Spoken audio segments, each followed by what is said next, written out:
Folks, welcome back to So Bad It's Good, presented by Betches Media. First off, I want to apologize about my voice. I'm getting over a nasty sinus infection, but we have an amazing guest to get me back on track today, hopefully.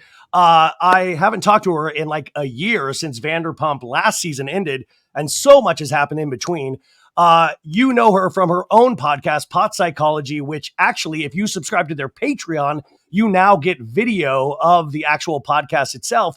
But also, I want to shout out her online store, pipedreams.fun. I proudly own 2 of her t-shirts, and it's one of those things I've got to stay away from or I'll keep buying more, and that's just not in this fiscal economy. That's dangerous for me. You know her, you love her. She's one of my favorite follows on the internet. Tracie Morrissey, welcome back to the show. Thank you so much. It's such a nice intro. Tracie, the last time I saw you in person, or actually the first time I saw you in person, was the Real Housewives of New York event last July, and you got to see me in person sweat like nobody's business. It was so hot out that day. It was like a heat wave. But even at some point, Tracie said, "Oh my God, you're really sweating, dude." Like she even noticed. She was like, it was like Albert Brooks in broadcast news. Like it was bad. It was very bad. Because we had been in there for a while, but like you kept your jacket on. I felt like maybe you should take your jacket off. No, because like I'm all lumpy everywhere, and it's like my armor, I feel like protected by it. I have so many neuroses going into an event like that anyways. Like, I was like, oh, there's Andy Cohen, there's Tracie, they're like all of these great people. And it just made me even more nervous. And then I don't know if I'm allowed to say this. Tracie gave me a little bit of an edible, and I proceeded to drink very heavily on that edible.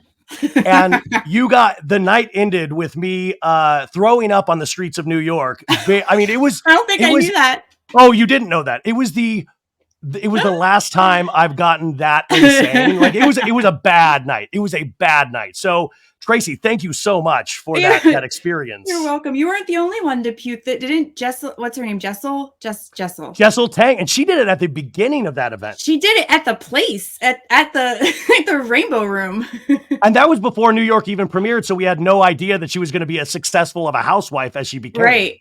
Although I did clock her dress. She was wearing a gorgeous Christopher Kane dress. It was like a $10,000 dress, and I was like, she puked in that. Well, it is funny because she was that character going into that season that a lot of the other housewife ladies in New York I felt like they thought they were all better than her. Right. And it turned out then she was kind of like a fan favorite, that's what I love reality TV, is that you can never predict how the audience is going to intercept something. You can't, no. That's what's great about it.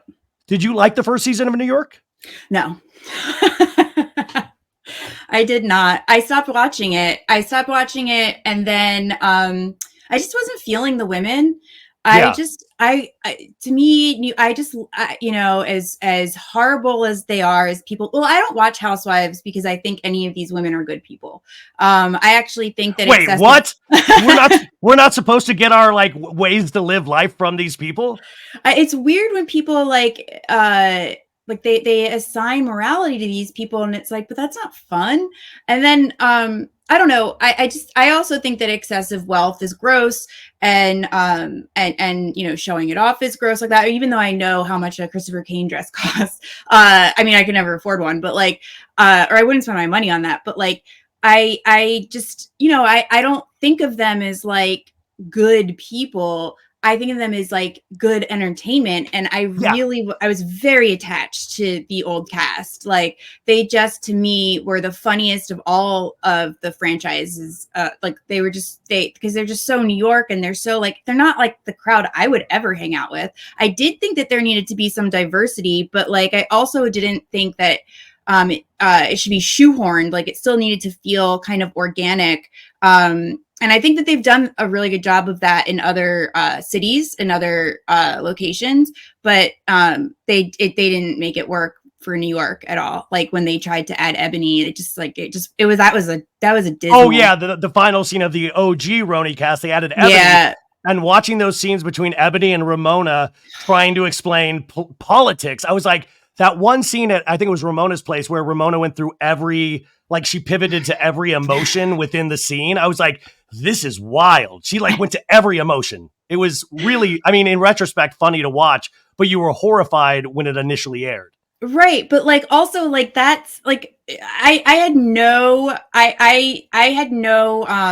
illusions about who Ramona was. So I knew I that she know. was not a great person, and that's what I liked about watching her. The new cast, like I feel like I think of all of them, I feel like Erin would probably have fit in with the old cast the most. And but I don't like her. But And I just wasn't Aaron has a desire to be liked, but at the same time, you can tell she's a really big shit talker, which I right. like. But she shit talks in Talking Heads more than in the scene, and I also Yeah. think that's a great. Like Dorit does that a lot too. She saves her really insane takes for like the on camera interviews rather than in person. Right. Um, and then they I just usually get called out on it. but I did like Jessel and the things that I've seen. I would watch clips and stuff, and then I watched the reunions, but I kind of ditched. And we'll see what the next season holds. But I just have I'm kind of gutted that they never ended up doing the legacy thing.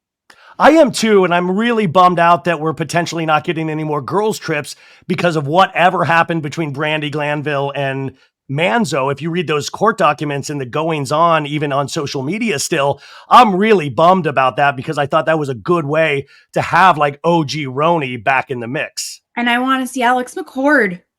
I know they I'm stole so that from upset us. about that. I mean, Frankenstein, but we wanted this all along. And I was like, it's getting taken from us. Can we just like George Lucas is able to edit out characters of Star Wars films? Can't we just edit out Brandy and Manzo? It's true. It's true. I just and also like not to be a terrible person about it, but like I do want to be the judge of that. Like I I want to judge what happened because like I'm always judging these people. So like I do want to be the judge. I know it's awful. Like I wouldn't want Caroline's, like trauma to be relived or whatever. But I also want to be the because she and Brandy have such differing tales and there's like three sides to every story, but I have heard some shitty things about the one producer that's named in that lawsuit, and I think she's named in another lawsuit as well. I can't remember which one though.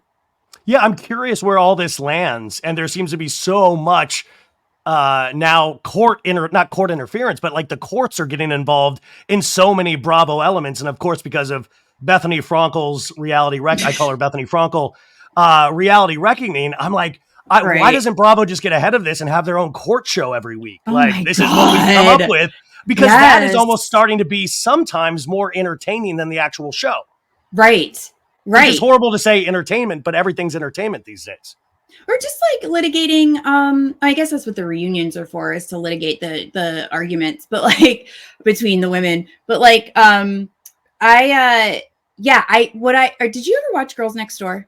Of course. Oh, I loved Girls Next Door, and I have like really negative feelings about Playboy in general and about Hugh Hefner, and I think that he conflated male fantasy and sexual freedom, and he created a playground for predators. But I loved Girls Next Door. I love those girls, and I love their podcast, Girls Next Level, and listening to their podcast and hearing how horribly they were treated. They were not paid for that show. Oh yeah. And I think that like Bethany is doing a real disservice by just having an axe to grind with Bravo. Like if she wants to do a real reality reckoning, she needs to enlist those girls because they were truly mistreated and financially mistreated. If you really wanted a real reality reckoning, Bethany, let me introduce you to the 90 Day Fiancé world. Oh my God. Introduce you. Why is it all of a sudden just Bravo? Because let me tell you, there are stories to be had on other Teen networks Mom, as well. Right. Oh my! Did you see that news story today about Amber? That her current boyfriend has gone missing. Fiancé, sorry. Amber, and then Amber went on a live last night saying that she has nothing to do. If you're already saying you have nothing to do with his disappearance, that's scary. I listened to that live, and because people were talking before, like in the Reddit and stuff, they were like, what if she did it? Because she has this history of domestic violence, and it's been adjudicated and stuff, so it's not alleged. And shout out to Gary. Yeah, it's Gary time. Well, and the new one is called Gary 2.0. I Know. Very different looking than Gary 1.0, but still Gary, yeah. but I was like, oh, that's ridiculous. Of course she didn't have anything to do with his disappearance. And then she gets on this live and she's like, I did not fight with him, but this was not, and that's all she's talking about instead of like where he was last seen, what happened, blah, blah, blah. And then she says, and then he left with his wallet and his keys and he didn't take his phone. And I listen to so much true crime. So I'm like, you didn't take, they always take their phone. Like, what? Like, and I swear to God, I did not take the battery out of that phone and throw and try. There's no way I did that. Well, it's really scary I mean, it did remind me of like if OJ Simpson back in the day, if they had IG lives, OJ would have went live that night from, I just hear in the news about Nicole. I feel horrible. Right. Like, what the mistakes they would have made with the social media. I just want you to know today. I didn't do it. I mean, I don't want to say rest in peace, OJ, but OJ, what always made horrible laugh was that when he got on Twitter and he would like talk to people like, what's up, Twitter world? It's me, OJ. And he would give his opinions on pop culture. And so I'm like, dude, we don't need your voice. Right. And it is interesting that these people now are given social media platforms to hang themselves further. Right. Like it is really crazy. I mean, I hope that guy is found okay. But I mean, he's already been gone, 5 days now? That's a lot. Well, I mean, you're right, though. And there is a pattern of behavior with Amber. We've seen her physically hit Gary 1.0 in the past. And then if you see, like I was watching an updated scene or like a scene from a recent episode with them all sitting down at the table and her daughter now at their birthday, the daughter wound up in tears because it just seems like Amber has not grown. Like Gary, I might be speaking out of turn, but it seems like he's grown up a lot. Amber seems like she's like calcified in Amber. Like she is not. It's like Arrested Development. Calcified in Amber. Yeah, completely. But like she also, the father of her second child, she had a domestic incident with. She chased him with a machete and was chopping at the door. And he's 6'7". So if she's not afraid to go after this like 6'7", I mean, and he was a big guy, like not just tall, but big. Like if she's going after him with a machete, I mean, and you know, I'm not alleging anything about this new guy. I'm just saying she has this history where she's not like a shrinking violet, you know? Yeah. We see, I mean, there's an anger issue that we've seen heavily documented and people have those. Exactly. Well, I mean, I wasn't even planning on talking about this, but you have long studied Farrah Abraham. Yes. And Farrah, you know, it's very interesting is that she's somebody that has not gone away at all. Right. But she pops up in the weirdest of ways. And I think now, I mean, like, it's very interesting. Like, what's your take on Farrah in 2024?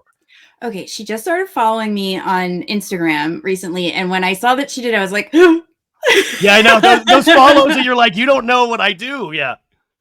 All right, here's the thing. Maybe this is a controversial opinion. I think that she is doing a really good job at parenting Sophia. And I don't know if Sophia is it's like a dandelion child where they just, you know, they're flourishing wherever. But like, I do think that it does say something that Farrah is not trying to like force her own style on her daughter and make her definitely not. Yeah. Yeah. Make her like, you know, into some kind of like glamour girl or whatever. And, Sophia's like super goth and in a very unconventional way. And she has all these piercings and stuff. And Farrah just kind of lets her, you know, be herself. And a lot of people were like judgmental about Farrah, let her get like, you know, her lips pierced, her lips, these lips on her face pierced for her birthday. She was like 14 or something. And people were like, that's awful. That's bad parenting. And it's like, well, I mean, it's not like she's out like doing like drugs and, you know, doing shitty in school. Like it's just like an expression of herself. She's just letting her be herself. And Sophia seems like, and you know, people, and I hate when people look at like goth people as like, you know, satanic panic, like they're not well adjusted or whatever. It's like just the way that they're dressed. And like, if you really knew goths, they're actually extremely corny. And so to me, it's like endearing. So, I don't know. I think that Farrah and like, you know, she has been seeming way more lucid lately. I don't know what that's about. Tracie, ever since Farrah's followed you, you've changed. Has anybody said that? Yeah, no, just you.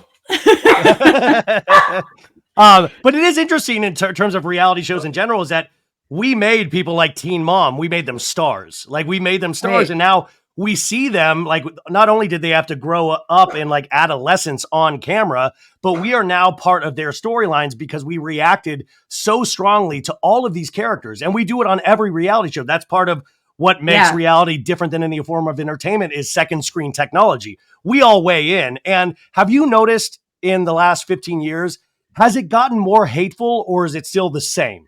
Oh, more hateful for Yeah, sure. right? I think actually, and I would say probably just in the last 3 years, it's gotten very intense on with Bravo fandom. I think that Bravo fandom, I would say maybe the last, I would say, what probably was like a really big like shift was Scandoval. And it seemed like it was that gave everyone a pass to like be incredibly hateful. And yes, Tom sucks. I always knew Tom sucked. Like he sucked since the friggin' beginning. See, Never I was one of the, understood. I was a Tom apologist. I thought this Whoa. guy was a heart of gold. I Oh thought, God. oh, I was the idiot. Like I fully bought into the image that Tom wanted to present. I just, but I always was like, what is Ariana doing with him? She's so smart. Like when he Yeah. said cisgendered in front of her, I was like, ooh. But Tracie, like, you know why is what? she with You him? can't see. This is the other thing that annoys me about Bravo fans, myself included. When you say Ariana is so smart, what is she doing with him? Then now a Bravo fan will say that's why it was fake. It was fake all along. She was in that 9-year relationship because she wanted to be a Love Island presenter. It was fake from the start. Like I hate that now everything also is a deep conspiracy theory that goes I back know. decades. Right. No, it's like women, it takes a lot for women to leave a lot of the time. Like and we've known Ariana shared in the past that she was in an abusive relationship before she was in a relationship with Tom. And so I think that maybe it was like like out of the frying pan into the fire kind of thing. Maybe she was afraid that it would be worse if she left. And maybe she just got a little bit comfortable. But like I always thought that Tom sucked, but and I always knew he slept with Miami Girl. I always figured that he and the other Tom and Jax, they never stopped doing their shit. They all just those guys have all seen each other's dicks multiple times. And the secret, like it's the tip of the iceberg on the shit that they've actually revealed. Like absolutely. Everybody, even including Sheena, they all have. I even have secrets on these guys. Like, are you kidding me? Like, it is tip of the iceberg. So like. But I actually thought that like when people were like going in person to Schwartz and Sandy's and like vandalizing or like not leaving tips or waiters and like going crazy on the Yelp page, like that's just like taking it a little too far. That's like I don't know. It's just reality TV fans go farther than sports fans. You know what I mean? Like I can't see like a sports fan like really going and shitting all over like someone's stuff in real life. They kind of keep it to like if someone opened a restaurant or whatever, they like keep it like I mean well in Philly it's a different story like with the Eagles, but like I think that the rest of the country is like not as intense. But I do think because I've seen things like people have said really, really nasty things about Janet from the Valley. Oh my God. It's because I've known Janet for a couple of years prior to this, and she's been on the show way longer before like the Valley, but it is interesting to see how an audience can perceive somebody. And when you know that person and they perceive, it's wild to watch that happen in real time. Right. And to say such nasty things, first of all, you saw how many minutes of her life, because it's like not much. And you saw like her gossiping. I thought that it was kind of funny that she's like a busybody and like gossiping with people and whatever. And I'm sure that's why they all like hanging out with her anyway. But like and that's probably why Jax gets along so well with her. Janet is an operator, and I said that from the beginning, but I didn't say it in a negative way. Right. I just said she knows everything. It's very funny. She really likes the flow of information. She likes to like be in everybody's business, but not in a necessarily bad. I never got the sense it was evil. Just never. No. And the things that people have said about this girl are crazy. And I feel the same way. First of all, I'm very protective of Sheena. Like I really have a soft spot. It's hard when I go hard on Lala, but I'm like, I love Sheena though. Because Sheena's so Sheena. Like that is who she's been from the beginning. She's never changed. She wants to be thought of. She wants to be number one in some ways. She wants to be a good friend. She wants to be considered a good friend. So I do have such an empathy for her. And I don't mind that Sheena wants to be Switzerland because, you know, she is connected with all these people. Like, she actually worked at these restaurants before television was ever there and knew all of these people and had these relationships and like, but Tracie, did you hear she hooked up with John Mayer? Did you ever hear that? No, crazy. I know. You learned it here first, Tracie. That's amazing. Yeah. But I also feel really bad for Lala this season. I felt like Lala I thought that she was very misunderstood. But you know, and you know, speak your mind, like give your opinions on these things, but people were awful to her online, like just really terrible. And it's like, well, I don't think she was like her biggest thing was that she just treated Sandoval like a human being. Like, that was what I was taking away. I didn't think she ever wants to be like friends with it. She never liked him. She didn't want to ever be friends with him. No, I agree with you, but I think that's the fallacy of Lala, or the thing that kind of bothers me, is that Lala makes it very known that you are watching a reality television show. Like with Sheena, I sense there's like real pathos there. There's a real thing. She's emotionally invested. I always like it. Lala makes it obvious that at the end of the day, she doesn't give an F about any of these people. Like, she's like, I'll do it. I'll talk to them. I'll hear what's up. But I feel like that's why Lala, at the end of the day, I think she'll be a success in multiple different avenues throughout the course of her life. Doing her job. Yeah. But at the end of the day, I think Vanderpump was almost forced to be a real reality show because of Scandoval, where we wanted something deeper instead of like the normal, like, we're doing a lizard funeral this episode. Like, it made it all of a sudden real. And I think Lala was still caught in how Vanderpump used to be. These are storylines, instead of where I saw Sheena actually, I thought her brain was going to bust at some point. She was so conflicted.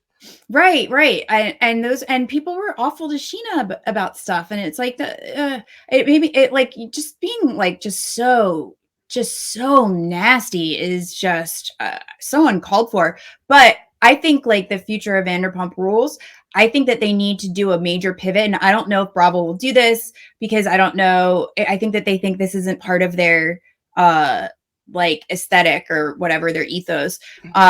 But like, I think they need to do what Teen Mom ended up doing and break the fourth wall completely. And it's the show, and it's about making the show. Exactly. All their fights are about making the show anyway, you know, and they can't say that. Yes. I've said that the entire season. Because by the way, the audience now at this point, we call these producers by their first names. Producer Jeremiah, Alex Baskin. Like, Teen Mom did that brilliantly, where they became characters. Let's acknowledge the reality of their situation. Like, I don't need to know their paychecks, but yeah, if they're fighting over brand opportunities, that's a funny as hell storyline to me. Right. Like, that's so petty. Just, you know, like, well, who's trying to film? Oh, well, she's just trying to film because, like, you know, Billie Lee, she's just trying to film. She wants to be on camera. And that's the only reason why she's hanging out with Tom. And, you know, just say that. Like, they should just talk about that openly. Oh, did you see the Billie Lee and Victoria whole feud? Yeah. I can't tell, Tracie, if they're showing like, hey, let's pick up cameras now. We got season 12 in the bag. It is so weird. I talked about this on the show like on Monday, I think, and Billie Lee's podcast, you know, I can't tell what's just driving clicks and what's real. But Billie Lee now has another episode today, which she says she's going to drop more receipts about Victoria and Kyle Chan. And then Tom Sandoval, this guy's over in Scotland filming Traitors, yet he's releasing very well-written statements on his IG, which is just not Tom Sandoval's. God. No, Tom's voice would be like, what's up, dude? Can you guys lay the fuck off? I'm trying to rock and roll up here, dude. Dorinda said hi. Like, no way that this is from Tom. What is your take on all of this? Is this real, or is this partly staged as well to drive things? I think that it's real, but I think it's like how everything is in LA, where it's like, it's real, but it's a real thing that is being perpetuated by clout chasers. So even like that's just like ingrained that's who they in are. them. Yeah. So this is real, but you know, there's also like an element of clout chasing. However, I 100% believe Billie. I think that because like when Victoria was like, yeah, and we have on camera her saying, and then you find out that like it wasn't actually on camera, and Victoria wasn't making a lot of sense, and Kyle Chan had like a receipt where it was a it was text a very message. vague receipt. Didn't prove anything. It actually proved what Billy was saying. Like Billy was like, don't talk to her. She said that, you know, blah, blah, blah, that you tried to take advantage of Tom. I think that Kyle should really have not gotten himself involved, because before I just thought that Kyle was the benevolent jeweler of the town. And I kind of thought Kyle made sense at times. So I was like, maybe he's a good influence. And now he seems like part of the problem. Well, he clearly knew about Rachel and Tom, and so that actually, I thought that was kind of weird that Ariana even went to his opening, because she didn't want to have any association with people that were close with Tom, and Kyle is so close with Tom. So I always wondered how that kind of worked, and now it's just very clear how up Tom's butt Kyle is. And I just think that it's funny that like Tom can't even, like, he cobbled together this like motley crew of like side people, and they're falling apart the minute he leaves the country. As DJ James Kennedy said, it's a who's who. Literally, who the fuck are these people? My God. It was hysterical, because it is like this motley crew, like you said. And it is funny. Like, he is the epicenter of that, where they all fucking fall apart. Like, Tom's going to get his phone back and be like, what the fuck, dude? Oh, I just asked everybody to be chill while I was gone. But Billy Lee makes it sound like it's like less than zero over there. Like, they don't come out until night. Like, I'm like, what are we, like, have we gone way beyond mushrooms at this point? Like, what is happening? Like it. I mean, Tom has even said, he said on the most recent reunion, like when they talked about he and Ariana like making out at a festival. Oh, yeah. Like, because we were rolling. Yeah. So like he, you know, has at least admitted to that. And, you know, there's the pasta.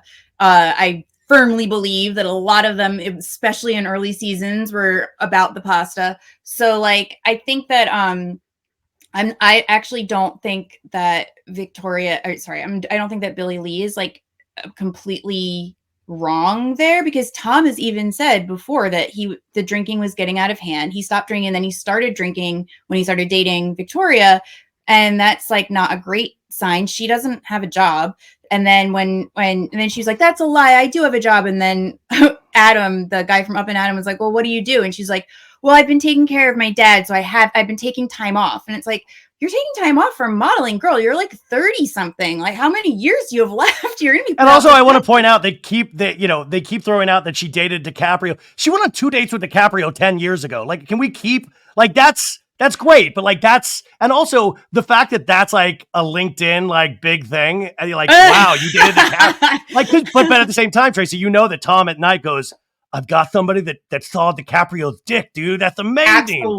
Absolutely. Like that to him, because I mean, I don't know. This is probably, I don't know. Is it still racist to say Eskimo brothers? It probably is. Is it? Oh yeah. Probably. Yeah. But whatever the non-racist version of that is, that he's excited to be that with. Yeah, I mean, the non-racist version is he's excited to have some sort of contact with Leo's penis. It's a really nice way to say that. It's they park their car in the same garage. Yeah. Oh yeah, I'm your Titanic, baby. Let's go, dude. But Billy Lee, though, it's funny. Even if she's right, like, all of these people are still in the wrong, because it's like, imagine airing out this specific of relationship drama to us, to the mass audience, and then we take it. We do all our podcasts and make our memes and post. And it's like this vicious cycle, but then they get wrapped up in it because they're like, oh my God, my podcast finally charted. Oh my God. Exactly. And it's so wild, because it's like they eat. Snake eating its own tail. Yeah, exactly. And then you see like Ariana not having to go on podcasts, not having to make memes, not having to give quotes. She's in fucking Fiji. Like, she just doesn't have to say anything. She literally looks like a piece of gold. Like that photo of her where she's like with her golden hair and her golden tan and a gold dress. Well, I mean, there is something to be said. And I like that's like, I consider old school Hollywood that I sometimes miss, of not knowing every fucking detail about a celebrity's life. Yeah. And reality shows now exist on knowing every detail about their lives. Right. I will say though that like what lends some credence to like Billy Lee's allegations or whatever about Tom like partying so hard and his life is kind of falling apart again, is that like when he was supposed to go on Nick Vial's Vials or Vial, what is it? Vial, I call it Viali, yeah. But then why did he name it Vial Files?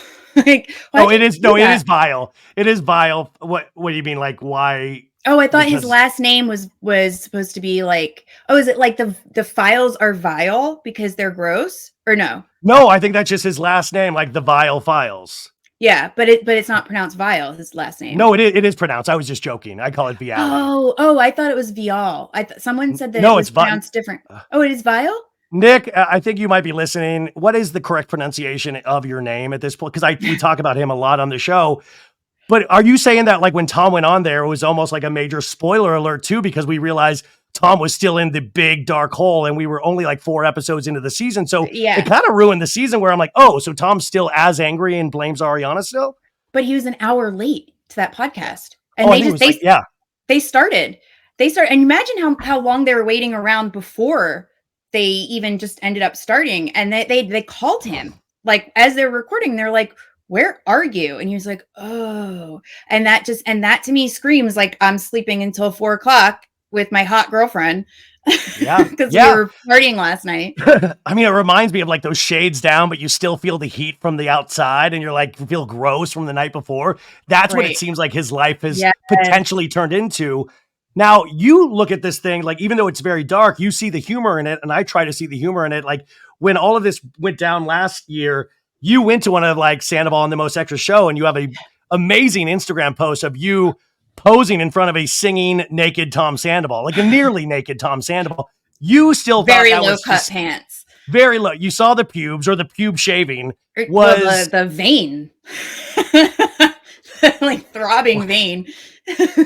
What? I mean, what did you feel that night? I mean, it was like the absolute, like the height of Scandoval when things were like, because it was like, I think maybe the reunion hadn't even aired yet, or maybe like the first part had aired. So it was like, everything was like happening. And I was so excited. I bought tickets the night that I found out that he cheated on Ariana. I was like, isn't he on tour? And then I gotta get these. These are going fast. It's a hot ticket. It was on my birthday, and I was like, oh, that's what I'm doing on my birthday this year. And so when I went there, it was empty. It was so empty. It was a big place. Yeah, it was very empty, and it was a big place, and the whole crowd was just right in front of him because no one was in the seats, and you could just get very close. But he didn't give a shit. He loved it.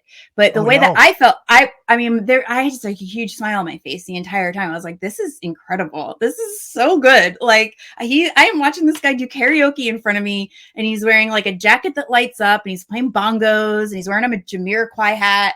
It's and he's breakdancing. Yeah. I mean, popping and locking.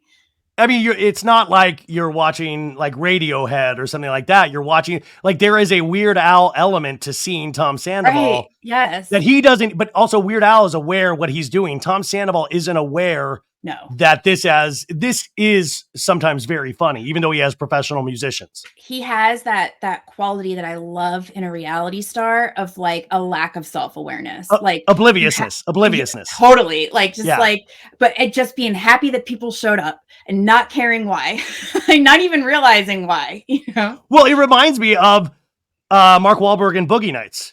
Yes. Of laying down the track of like, he will rock you and he will roll you. Like, it reminds me of that. Like, I'm a big star, dude. Yeah, exactly. Okay, but you DM'd like a month or so ago because Sandoval, Schwartz, and Jax Taylor, welcoming back in the fold, they are doing these things in Los Angeles. I forgot what they're called, but they're basically bar hops. Bar crawl from like Tom Tom to Schwartz and Sandy's to Jax's Saloon. And you were like, hey, will you go to this? And I will tell you, the thought never crossed my mind until you said that. And then I was like, I would go with Tracie because she would make that a fun, enjoyable night. Because to me, that is like also like the sign of the apocalypse. Like, could you imagine they're taking, like, what is that experience like? And the first one, by the way, sold out very quickly and completely. I want to go. $400 a ticket. I couldn't go just because I had bought my daughter tickets to see Melanie Martinez for Christmas, and it wasn't until June. So I kind of forgot I even had them. And then when I looked at my calendar, I was like, oh crap, that's because I would have flown out 100%. I would have flown out. I have miles. So like we have to go to the next. They said that they're definitely going to do it again. Well, Lori PK, the public relations, she reached out to me a couple days ago and wants me to do a live podcast from Schwartz and Sandy's. And I was like, I didn't say this, but I was like, are you aware of the show that I do? Like, I'm very funny, critical. I mean, kind of funny or like dad joke funny, but I'm hypercritical of these men. And I didn't, but I was so boggled that she wanted me to do that. She probably doesn't give a shit because it's still publicity. It's still, just pronounce their names right. Do you think I should do that? Yeah, I'll go with you. Oh my God, I haven't been yet. Yeah, if you be the guest, yeah.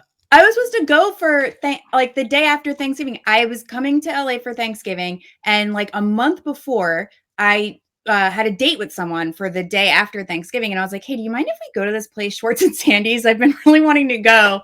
And he was like, "Yeah, okay." And he doesn't watch the show or anything. And so I made a reservation. I'm fast forward a month later. I'm in LA. I'm about to get in the shower to go on my date. The date's in like an hour and a half. And we're all the way on the east side in like Highland Park. So it was going to take a minute for us to get over there. Anyway, they text me. Someone from the restaurant texted me. He's like, "Hey, I see that you have a reservation. We are not open this weekend." And I was like, "Since when?" It says I made this on like Resi or something or Open Table. And he was like, "Yeah." And I was like, "You have to be kidding me." And then I was like, "Well, let's just go to Tom Tom's." I hadn't been there yet either. And so we went to Tom Tom. Tom was there. And I walked up to him and I was like, "Why is Schwartz and Sandy's not open on this weekend? So you're telling me you're not open because they're not open Monday, Tuesday, Wednesday. So you're not open again until next Thursday? That's crazy to me." And he was like, "Oh yeah, I don't know. I heard, I just found out about that tonight actually." And I was like, "You don't know what's going on at your own place." And I think he's like taken aback, but like, I guess I felt so familiar with him because in my mind, I've been yelling at him for like a couple months. Like, was he aware of who you are? No, I don't think so. Real? I would think he would be. Okay. No. Because I know Ariana is, so that's very interesting. She is? Yeah, totally. Oh, yeah. That's wild. Anyways, how did the Tom Tom date go? Are you guys like married or like what happened? No. No, I guess we're friends. He was severely creeped out that I rushed Tom Sandoval at Tom Tom. Well, I went on this. It was like my first date. It was my second date with this guy, and I was like, "Hey, can you take a picture of me and him?" I handed him my camera to take a picture of me and Tom. That's amazing. Oh my God. So the Rachel of it all, the artist formerly known as Raquel, as I call her, she went on her name again. But it wasn't a joke. It was like Rocky, Rocky, Bang, Bang. Oh, I thought because she said that people called her Rocky. Now she wants people to call her Rocky. Is it not a joke? I thought it was like a suggestion. I thought it was like a wink, like LOL. But she went to podcasting glory as well with Rachel Goes Rogue. Ugh. And it's a real, the proliferation of Vanderpump Cast or X-Cast podcasts. What do you think at this point? Where does Rachel go from this point? Because she went into Bethany's Reality Reckoning and talks about ethical reality television. But at the same time, she is now reliving the trauma, even though she did therapy and went for all the, I feel like that's dangerous. Where does she go from this point? And is there an element where she possibly could have made a mistake signing up with Bethany? Because at the end of the day, she wants to get back on reality television, even if she hasn't admitted it to herself or not. I don't want to say the DNS word, but what she is. I'm sorry. Dumb and stupid. Oh, sorry. Sorry. But she should not have, she just picked the wrong way. Here's the thing. If she really was just focused on mental and emotional healing, then she should have just completely stayed out of the spotlight, 100%. She should have just taken a totally do kinesiology or whatever that is, and just go off and do that. but she like wanted some sort of like in between. It doesn't seem like there's a lot of in between area. It's like you're in it or you're out, you know? Exactly. And then Being a public eye. if you're going to profess like you're working on yourself and your mental health, I mean, the biggest thing, even with therapy, is that don't keep hitting that button that reopens those wounds if you're Right. trying to grow. And then also present yourself not as an expert, but as somebody that it's, because then you present it from this mental health angle that you haven't fully figured out. And I think is really dangerous to some of the people that listen, because it just feels like you're so still in it when I listen to some of those episodes. Yeah. And she clearly is, yeah, very upset. I don't know where she goes with it, because like I don't give a shit what she has to say about anything other than this. So, you know, I've listened to her podcast on 1.5. You have to listen I know. to it on 1.5. I'm at 2.0. I'm 2.0 on that. Yeah. And like, so I just wanted to hear like what she had to say about certain things. And then when she had like experts on and she just talked about like love and stuff, it's like, oh, who cares? And I couldn't even listen to that. I just kind of wanted to hear what she had to say about things, you know, especially regarding the dog, because like I can't imagine giving up my dog. Like, and we have the same kind of dog. So, and our dogs look almost identical. I just cannot imagine giving up my dog. And especially after she had him for years. And also, and then going hard in the paint saying how bad of a dog dad DJ James Kennedy is. Like, girl, instead of you being gave like, up the dog. You know, like you don't have a lot of room to speak. and exactly, like you're not a great dog owner. Like you gave away your dog. And I understand having a dog that bites. I used to have a dog that bit. She's dead now, but she lived a long time. And she was a rescue, and she had to go live with my parents after I had my daughter, because I didn't want her to bite my daughter. She did eventually bite my daughter one time, like, because she's bit every single person in my life. And but like I could never imagine giving her away after having her, even though she was a horrible dog. But she was like, she loved me. And she was, you know, and I felt like it was my duty. I had saved her life, and it was my duty to like keep her alive. You would never be able to get rid of your dog because of what you had been through together and what you felt you owed to your dog. Or you don't know what's going to happen. What if she ends up in a kill shelter, you know? And like, so I think Rachel should have just been happy that, you know, Graham found a loving home, and that's that. Like, you know, she wouldn't have known what kind of home it was if it ended up with someone else. Like, and at least she gets to like see Graham on TV. I would have been kind of like happy that like, oh, it's kind of like an open adoption. Like, well, Tracie, why are you using Hippie's dead name? Oh, I'm sorry. Shit. Well, that was the only thing that was kind of weird, was DJ James Kennedy immediately changing the name of the dog. I was like, maybe we work into like, it's already confusing for the dog. Maybe like, let's not switch up the name this quickly. Well, there is a study done about how dogs they respond better to names that end in E. So really? Like, yeah. So all my dog, my last dog, the bad one that died, it was Edie, and now my dog is Judy. And I think that it's something about the sound of it or whatever that they respond better. And so like, I don't know, maybe like part of the new training with the new name has something to do with the success of how the dog has been behaving or something. The dog seems like happy as hell. Like, I mean, yeah. Or at least like from the video and the photos and all that stuff. And it's getting along with the cat, they said. I mean, I thought those cats were dead. I thought they were toast. Right. And everything. I was like, this is wild. Like, and like, I was like, the upswing on DJ James Kennedy. Like, it is funny of James Kennedy saying like, I'm galloping so far ahead of you, I'm leaving you in the dust, Tom Sandoval. But he kind of is. It's weird. He is. I mean, he has a residency in Vegas. That is for real. That's a real deal.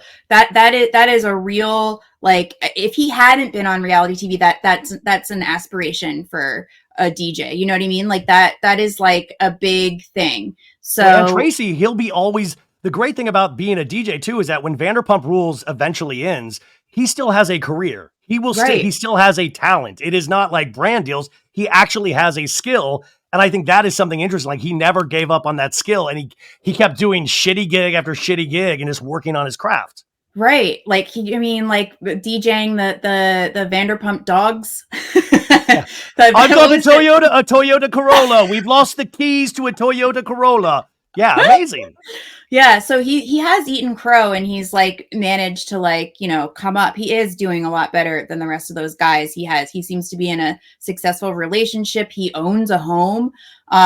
It seems like the other guys it seems like, the one Tom is already not owning a home. Tom Sandoval, I mean, I do understand him wanting to stay in the house and there is a way actually that they can do a mortgage transfer. I forget what it's called because like I was looking into that when I was trying to get my husband off the mortgage for my house and to keep, so you didn't have to refinance, but to keep the low percentage rate, the low interest rate. Because now, because they had like a 3% interest rate, and now he's gonna probably, and apparently he doesn't have good credit, I think. So now he's probably gonna have like a double-digit interest rate. So, and it's wild to me. Wasn't he driving a Phantom at one point? Why is he driving that if he keeps saying that he's like out of money? I think he got loaned that car for just the shoot day. So he just was like, I don't think that's his. He was driving that around town. No, God, how idiotic if you all of a sudden have a $500,000 car and you actually need money. And your mom's pension is not repaid. Yeah, by the way, Mickey Rourke still doesn't have her money back yet. Like, it's ridiculous. I know we just have a little bit of time, but just really quickly, your thoughts on Joe this season, because we have a new character, Joe, that was involved with Schwartz. And then this is another person that got a little taste of reality TV. And you could tell she really enjoyed it because all of a sudden people cared about what she had to say. And she's loving doing the IG Lives. She was on Billy Lee's podcast last week. What is your take on Joe, and where does Joe go from here? I can't believe that woman does hair professionally.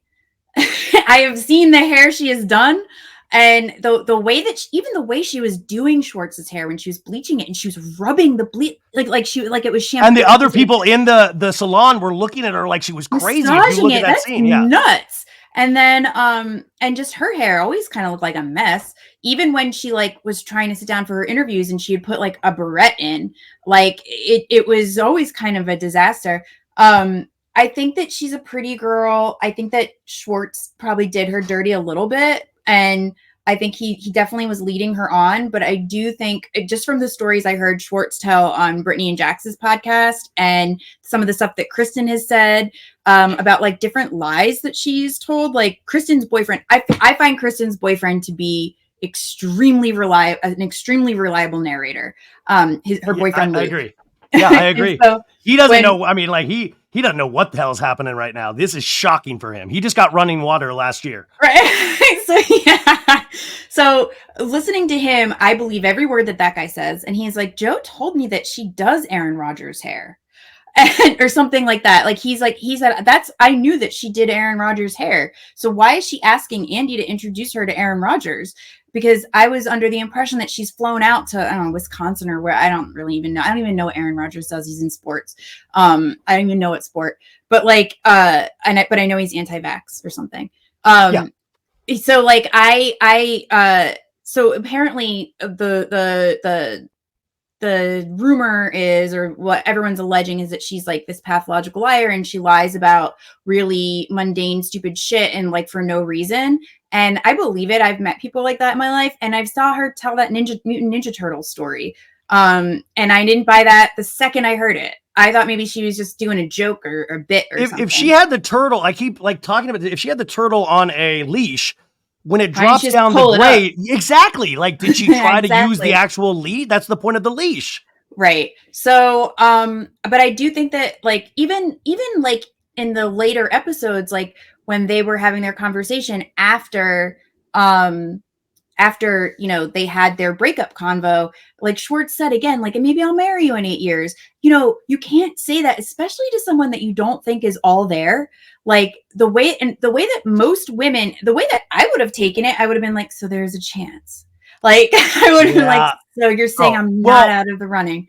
That was his thing. He would sexualize everything. Even the if you watch the Secrets Revealed episode, he's eating the Olive Garden breadsticks. He's like, these are so sexual. Stop bringing sex into every conversation.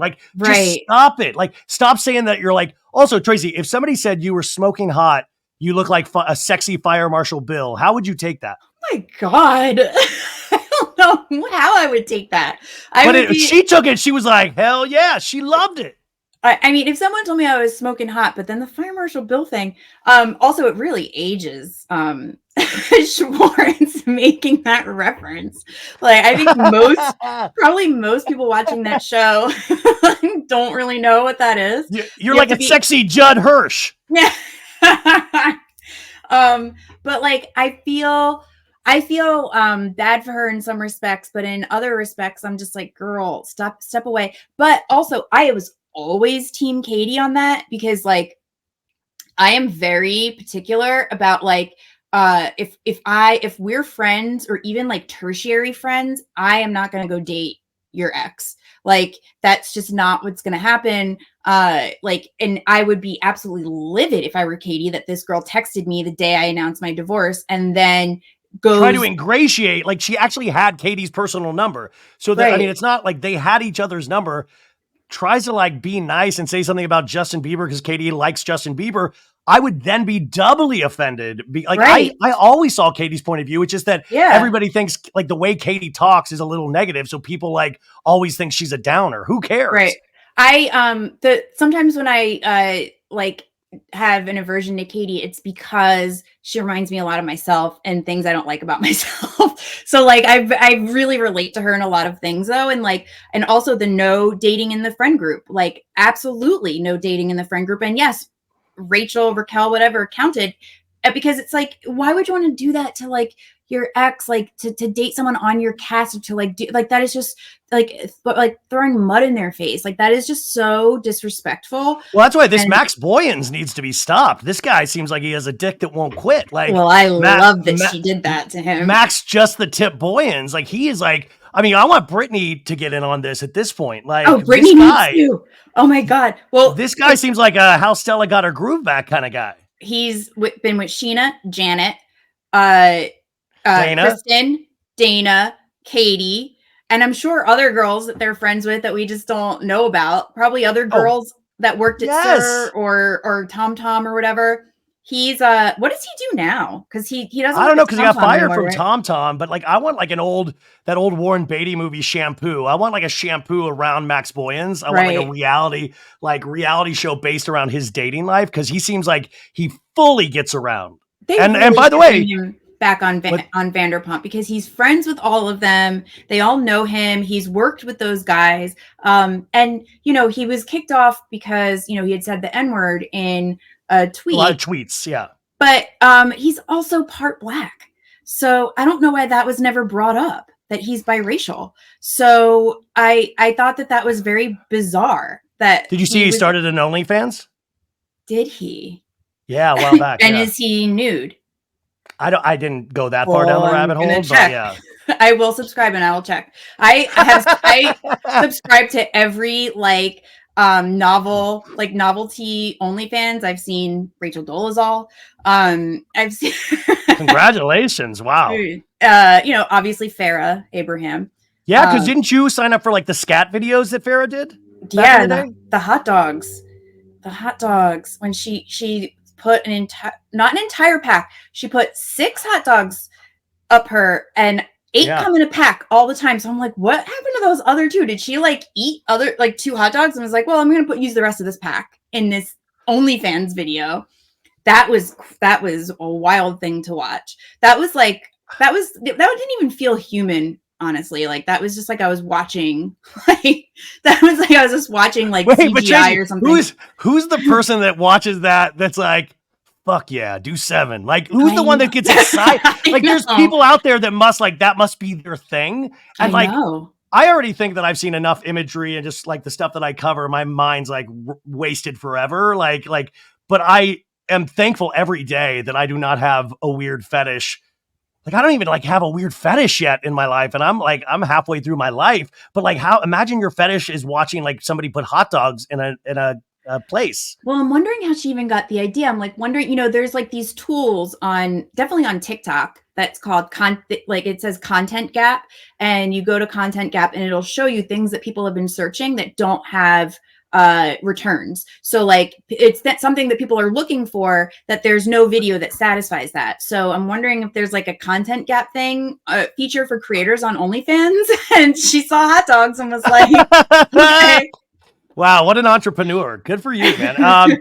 Okay, well, finally then, Jackson and Brittany of the Valley, what was your take this season? Was it I love the Valley. I love, and by the way, I was one of the only people that was really excited going into the show. I didn't hate it, and then I loved it immediately. And even as like I think Jackson's one of the biggest idiots out there, I love watching him on screen. Love it.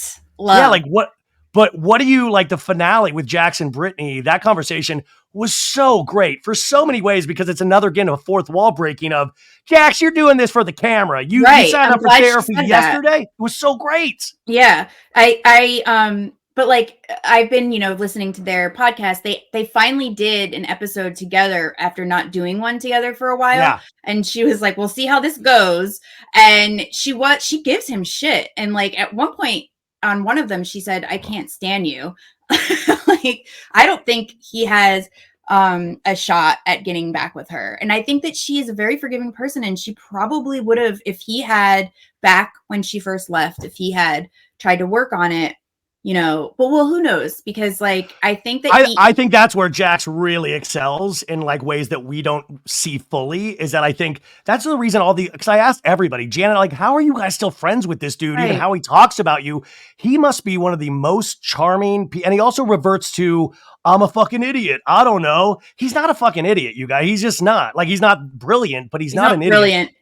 But this is where he excels. I think he can get her back. It just, though, she had that Kaiser Soze moment of knowing everything was revealed all of a sudden to her, even though it's been there since the beginning.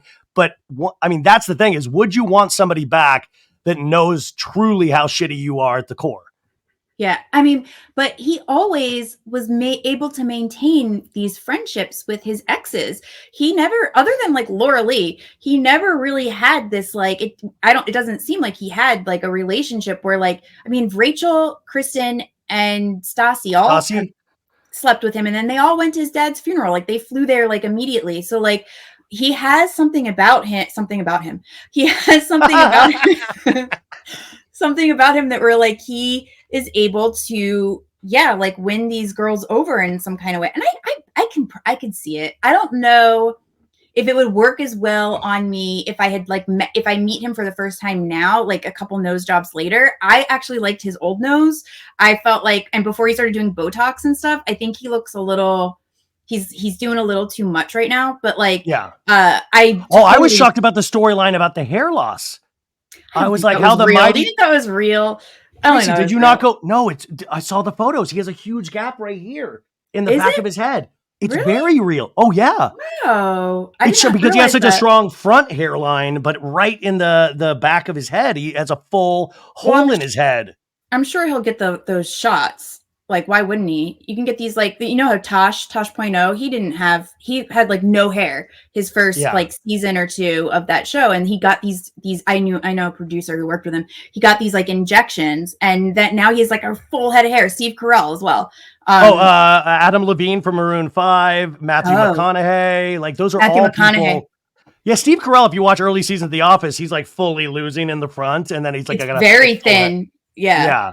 So I'm sure Jax will end up getting something like that. And then, like the way that Anna Nicole wasn't really on Trim Spa when she lost the weight. Stop it, Tracie. Do not ruin this. The fact that Jason Lally dated, because he was in the Trim Spa ad with Anna Nicole Smith. And then they had actually dated. Like this guy, that's what I love about it. It's like the people that we didn't know, they have whole histories that we get to catch up on. And that's why I love that there's going to be multiple seasons. And I don't think, no offense to Sheena, we do not need Sheena or Lala on this show. There's still so much to discover with these people. Right. I love Dodie being back on. I want more Dodie. Like, what is your take on Dodie? Oh my God, she's so good. Just watching her misspeak, like watching her say things incorrectly, and then Luke will be like, that's not what that was. Yeah. It's like, you said the wrong thing. And then she's like, okay, but And then he's like, no, you can't apologize and then say but. Like, he's very patient with her, I will say. And he's much younger. I didn't realize. I didn't realize that either. He's 32 years old. Yeah. I Signing was up for eternity with Kristen. Because if you have a kid with someone, if you get marriage like with like Tom and Katie, like marriage is not forever, divorce is forever. But if you have a kid with someone, you are tied to them forever. Like, that is something that will tie you to them. So they were on the pod last week.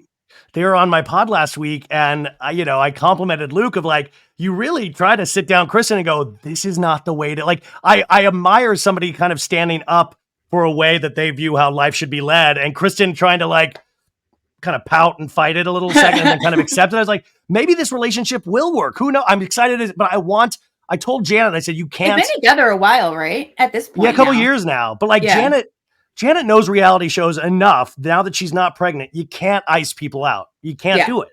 No. It's just not smart. You can't. It won't work. I mean, we saw how everything fell apart on Vanderpump Rules this season. There was another season where people were icing someone out and it didn't. And it was just like, Jersey. It was a horrible season. The most recent season of Jersey. Where do you think Jersey goes? Like, I don't even know if I care anymore. And I'm so like the fact it's another fourth wall breaking that like Twitter users are like actually in the ear of some of these people. It's very upsetting because it shouldn't be like this. You guys are semi-celebrities. You shouldn't be like fraternizing with us. Well, you know what? Like, so I was producing a podcast a few years ago. And, did you have a couple more minutes or you got to go? Yeah. No, I don't have to go. I was producing a podcast a couple of years ago, and I could talk about this shit forever. I know. I'm like, God, I didn't get to bring up Bethany Frog.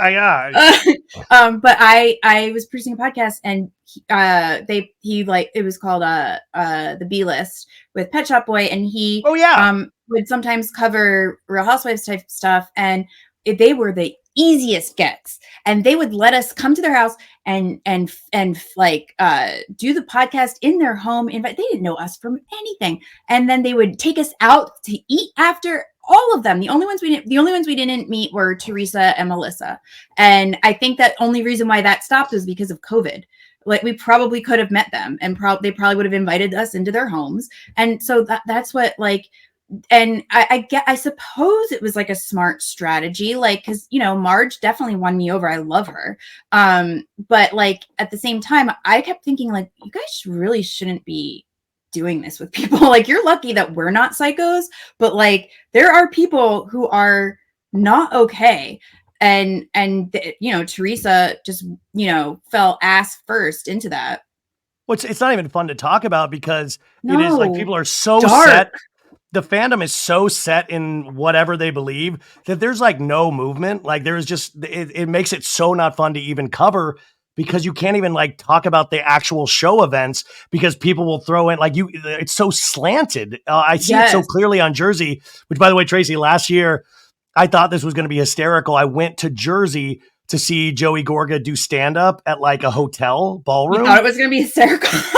Yeah, I took my friend Sophie, it was like, I thought it was going to be Tom Sandoval in The Most Extras. Right. It was they didn't even turn the lights down, and he did 45 minutes of the most frantic, and every joke was like, I'm trying to fuck Melissa, and then I'm having this dream about a mermaid. And like, oh my God. And then the lights, like they sat us right in the very, very front at the table. So I had that, like, I needed to like laugh the entire time to be like, I wanted to be a receptive audience. So I was like, so I was like, oh, but like, I was just like, this is, and like, talk about obliviousness. I think Joe thinks he killed. I think Joe thought he was like Chappelle. Like, and like Melissa, like you could tell Melissa's like, oh, that's Joey, does his thing. Cause I talked to her afterwards, but it was really wild. He had like a stand-up coach who actually went on before him and like killed. He was so funny. And then Joey, it was just like, wow, you're using your name and like getting people to come out to this thing. And it was the weirdest thing. I thought it was going to be like the celebratory fun night. And I just went home so sad.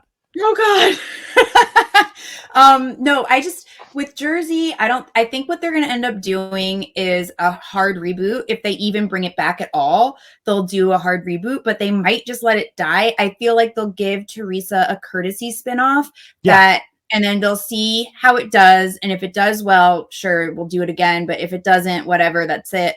Manzo'd with Children, which is the worst name for a show, that had like 3 seasons. So, I mean, Tardy for the Party, though, had so many, they had like 6 or 7 seasons. I mean, they were going into the pandemic, and we see where they are now, which is like, that's an insane, like very sad storyline. That but stresses me out so much. I Her know. financial stress. It's like I carry more stress than she does, I think, because I'm always like, oh my God, that's what I mean. Money. That's what I say. Like, Tracie, we have to worry about these people for the rest of our lives.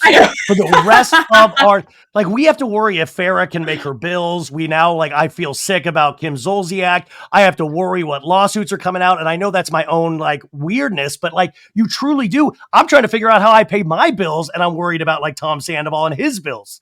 Oh my God. Like, just the way that they live to the limit. And Kim, I actually really love Kim trying to sell her clothes on Instagram and like saying worn once, perfect condition. And there are these like ugly ass lace up Gucci boots that have like real fur poofs on them. And it's like, oh gee, I wonder why you wore those once. But also, why would you buy a pair of $1,500 shoes you're going to only wear one time? I remember like the last season of Tardy for the Party. They were like stopping on the road and buying like $15,000 worth of crystals. I was like, guys, oh my God, all the money you scratch need. off cards. Yes, it's ridiculous. And then finally, 2025, the Baldwins come to TLC. This is already my favorite reality show, and it hasn't even aired yet. Are you as excited as I am for this show? I know. I don't know how much I want to say. I do. You covered Hilaria a lot. You've really focused on her in the past, right? Yeah. Pepino. Hillary. Sorry. Hilaria. So she. I know the producers who are doing it, and they will not be covering the Spanish of it all. So there's that. Will she be using the accent? She still does. It's off and on, but it's off and on. I've noticed. I wonder if she just she can't even control it anymore. That it's just a part of her now. But I think, I'm not positive, but they must be covering at least part of the trial that's going to come up. Like, and I'm assuming that that's why they're doing this, because in case he gets convicted, like they're going to need some cash. She's going to need to make some money while he's gone. Because the other person that was convicted got prison time. Yeah. He's had so many interesting hills and valleys of his career. So I never thought he would like step foot on reality. Would you have rather seen him on Real Housewives of Beverly Hills, or are you excited for this TLC? I think that Real Housewives of Beverly Hills would have been a much higher end, better look for them. I think that, I know that TLC offered them more money, the TLC deal. Because like your first season as a housewife, you don't get a lot, no matter who you are. And then, then your salary increases exponentially as you're on the show each season. But they're making a decent amount of money for this first season that they're already filming. They've been filming for the last like 3 weeks or a month or something. And TLC just seems so low rent to me. Like that's like you're on a network with My Feet Are Killing Me. Have you seen that show? Dr. Pimple Popper? Well, I do love her, but still, that's disgusting. There's a new show called Take My Tumor. Yeah. There's one called, it's like a Crack My Back show, but it's like it's called like Crackhead or something like that. It's like something really gross. Yeah, it's insane. So do you think Alec will ever, like the reality show cameras, he'll forget that he's on a reality show and yell at them like they're paparazzi? Like, get the fuck out of my face, you fucking idiot. Like, I thought you were going to say he's going to lose his temper. But I'm curious if they have Final Cut. I'm very curious. They have because they're probably EPs on it. So he probably is going to be taking out things that he doesn't like, or that puts him, in a negative light. But I still am going to watch the shit out of this show. Oh, yeah. But like, how could you he must not know the television landscape to know that they're like Sister Wives and 90 Day Fiance and all. It's like, this is your community now. Like, Good luck at the press events, Alec. Right. Like when you have Angela from 90 Day Fiance in your face, like, oh my God, can you imagine those upfronts? Yeah. Hey, you're a long way from Lauren Michaels, buddy. Totally. Okay, Tracie, thank you so much. God, I wish you were on every fucking week. Thank Huh. you, guys. Her podcast is called Pot Psychology. Her and her co-host, it's amazing. But if you want video, and they have like high quality video, sign up for her Patreon. But also go check out pipedreams.fun. You will find something that you or a loved one will want. I still have not gotten the Elizabeth Holmes shirt that I've had on like my eye on for like a year and a half now. But there's so much good stuff on there. What else We'll is coming send up you for you? one. I'll send that for When's you. the book coming out, by the way? Like, you are the only one I'm like, I all like these people that I respect are doing books. Like, why aren't you doing a book yet? I've been writing a book. I just don't. Okay. I just have been doing it silently. Okay. I have a book in me. It's but like I think you sound like Farrah Abraham now. Sorry, that was. she has actually a lot of books. She did like a whole like trilogy for like an erotic book company. Of course. What's coming up? God, I don't know. We're for our Patreon, we are doing we're actually doing a rewatch of Real Housewives of New Jersey season 1. My co-host Rich he had never seen an episode of Real Housewives before. So Is he enjoying it so far? He said that like I was really curious because we just recorded our first episode of it, and I was like, because I really wanted to know what he thought of Danielle. You know, Danielle and Caroline, when they started that show, are the age that I am now. And I'm like, wow, you guys seem really old. Like, I know. I always age people when I was a kid way older than they actually are. Right. Really, really shocking. Well, hopefully you'll come out to LA and we can do that, the bar crawl too. That would absolutely. The next one that they're doing, I 100%, we have to get on that because they made special hats for it that you get a hat. I'm going to do like full nutty professor prosthetics. I'm going to look completely different. I will probably grow like a mutton chop thing just to disguise myself from Tom Sandoval, but I would be so excited to do that with you. But guys, Tracie Morrissey, you know her, but go check out her podcast, go check out her shop, and hopefully I'll talk to you again soon. Oh, yes, definitely. Bye.